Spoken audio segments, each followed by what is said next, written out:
Hey, all right, good stuff. Sup, internet? I got COVID-19, and I don't recommend you do the same. So before I got COVID, anytime I would encounter anyone who had COVID, I would say, "Oh my gosh, what's it like? Like, what happens?" So now I guess this is me telling you guys what happens, or at least what happened to me. Hopefully it's entertaining, educational. I don't know. Anyway, so here's how it went down. My wife Jessie wasn't feeling well. I was feeling fine, and we were like, is it COVID? Is it not COVID? So we got her a test, and it came back negative. And then she went and she got her vaccine, or her first shot of her vaccine. And then I think it was like the next day, she was still feeling really crappy. So we were like, all right, well, maybe it's the vaccine, but this does all sort of feel related, you know. And then she tested positive. We isolated her in a different part of the house, and then the rest of us sort of kept our distance, wore masks, etc. The problem is, of course, up until she got the positive test back, even when she was feeling not so great, but was testing negative, we're sharing a bed, like we're married, of course. So I knew that there was probably a pretty good chance I was going to get it, which I was very bummed out about because due to my genetics on my mom's side, I just, for whatever reason, have a really low white blood cell count. And so when I get anything that's like viral whatsoever, I get like super messed up by it. So understandably, I'm pretty paranoid. I really don't want to get it. I assume I'm probably going to get it, but I got a lot of testing done. I got the rapid test and the PCR test a bunch of times.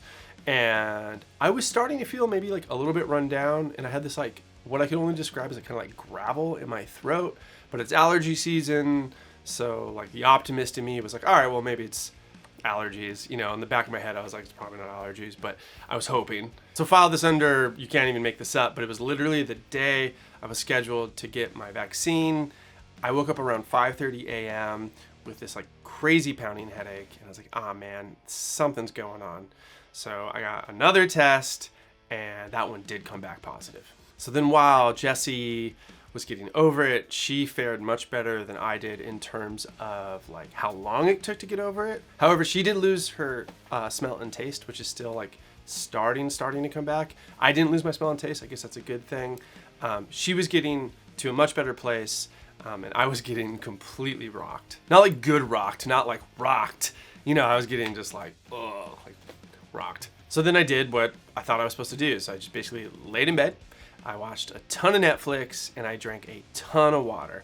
And it turns out, I don't know if this is how it goes for everybody with COVID or whatever, but that wasn't working at all, because on day 7, yes, I was just literally laying in bed for 7 days, like fighting off the fever with Tylenol and stuff, and trying to get some food down. I actually lost 13 pounds during COVID, which is crazy. I just had like no appetite. So on day 7 of me not really doing any better, like I would kind of feel a little bit better for a day. I remember like one morning, maybe day 5, I stood up, I went to the kitchen, and I actually made eggs, and I felt all proud of myself because I was doing anything whatsoever. But then it would kind of flip-flop, like where I would be like, okay, I think I'm feeling a little bit better. And then the next day I'd get like 12 hours of sleep. I'd wake up, my fever would be high again. I'd have no energy whatsoever. Anyway, so on day 7, my wife and my mom were all worried. So they said, go to the hospital. I went to the hospital, and it's a good thing I did, because when I went to the hospital, they found out that I was severely dehydrated, and they had to give me an IV and put all kinds of fluids inside of me. I found this to be kind of ironic, because the only action I was taking during the whole thing was drinking water, and yet the main issue with me was dehydration. And another thing that I found to be pretty ironic, while I thought resting good, like why wouldn't resting be good? My nurse told me the worst thing I can do is lay down. Like the worst thing I can do is just lay around and do nothing, because what happens if you're laying on your back, apparently it compresses your lungs and you're not taking big breaths. I guess this is what they tell me, that it becomes this big breeding ground for COVID. It starts replicating like crazy, and it kicks your butt. So while I was thinking to myself, like, all right, awesome, let me drink water and I'll just do nothing. I guess I was doing myself no favors. Hey, Dean's here. One sec. Cut him in. Hey. Oh, what's up, dude? Yeah. Okay. Hey, so do you remember when I got the virus? Mm-hmm. Yeah. And do you remember when I was in bed? Yeah. Yeah. I remember I couldn't do anything and I was really tired. I think so. You think so? Okay. That's awesome. Did you get the virus? Yeah. A little bit, probably. But do you have the virus now? No. No, that's good. Because when I had the virus, I felt good and not feeling sick. Yeah, you did pretty good, but you're a kid. That's what they say happens, and that is what happened. And I feel normal when I was sick. Yeah, did you have a little bit of a cough? I think I had a little bit of cough. Yeah, you did. All right, cool. All right, that's all. Say bye to the people. Bye bye. All right, go have fun. Anyway, thanks, Dean. So that could be one of the main takeaways. So when I went home, I started drinking Propel, which is made by Gatorade, I guess. That's what they told me to drink. I was going to go for Pedialyte, but Propel tastes better. But apparently my body just wasn't absorbing the water, and probably because I wasn't eating a lot. I can't imagine that helped either. So I did that, and I just basically forced myself to putter around the house. And I won't lie, it sucked. I did not feel like standing up. I definitely didn't feel like, I didn't feel like really sitting up, let alone doing menial tasks around the house. Anyway, it seemed to work because while on day 9, I was still bedridden. On day 10, I could sort of get up and do stuff. I'm still actually struggling with the fatigue. I'm using my mornings as effectively as I possibly can.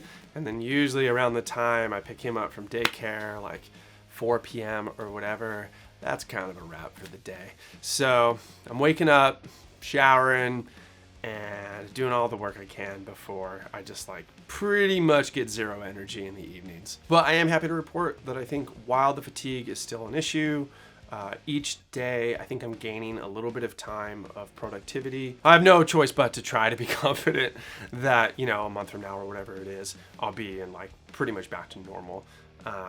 With my hereditary immune condition, I knew it was just going to be a slower, longer road, and that's totally how it played out. So not to go full PSA on you or anything, but it's much safer to get the vaccine than it is to not get the vaccine. And while most of you out there who care that I exist at all are young gentlemen who like punk rock and recording, and you're probably pretty safe, what can happen is a guy like me who's, not old, but, immunocompromised, just flew a little closer to the sun than I wanted to. And I've got little man over here and the family and everything. And so, yeah, I'll say it was kind of scary. So yeah, I guess that's it. That's my story. Try to do your part if you can. Try to be responsible. Try to be safe. And we'll be back to making videos and records and mixes and masters. And everything that we do here is going to pick back up. And I feel really excited and grateful for that, even if my energy levels are less than ideal. Okay, with that, onward, upward, I don't know.